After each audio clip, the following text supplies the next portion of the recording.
est-ce que tu penses que la spiritualité, disons peut-être pas forcément la spiritualité dans le sens profond, mais la croyance, il, il a eu comme un impact dans cette période? Je dirais oui, parce que la Bible le dit dans Ecclésias 3, le verset 1, qu'il y a un temps pour toutes choses sous le ciel. Il y a un temps pour rire, il y a un temps pour pleurer.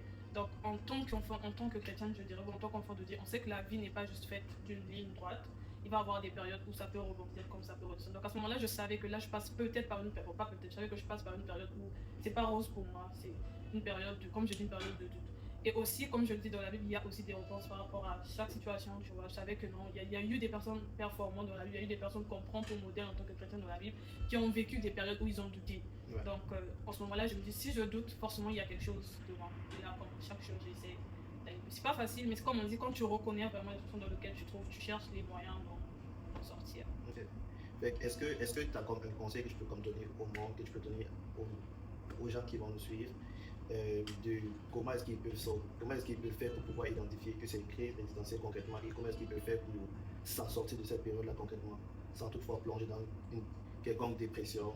Ok, si je dois te donner un conseil ou apporter quelque chose à quelqu'un, je veux dire, ça va vraiment dépendre du type de personne. Moi, pour ma part, c'est ce que j'ai dit, c'était vraiment de me rapprocher de la source. C'était vraiment de me rapprocher de la chose que je savais qui me mettait bien. D'ailleurs, comme j'ai dit, la base de mon moment de doute, c'était comme j'arrivais plus à apporter ce que j'avais l'habitude d'apporter, qui est comme l'exhortation, le soutien, l'encouragement. Déjà que je doutais de moi-même. Donc, je savais déjà que s'il y avait quelque chose qui n'allait pas, c'était parce que je n'avais plus telle chose. Donc, j'essayais de me ressourcer, de me rapprocher de ce qui était pour moi la source.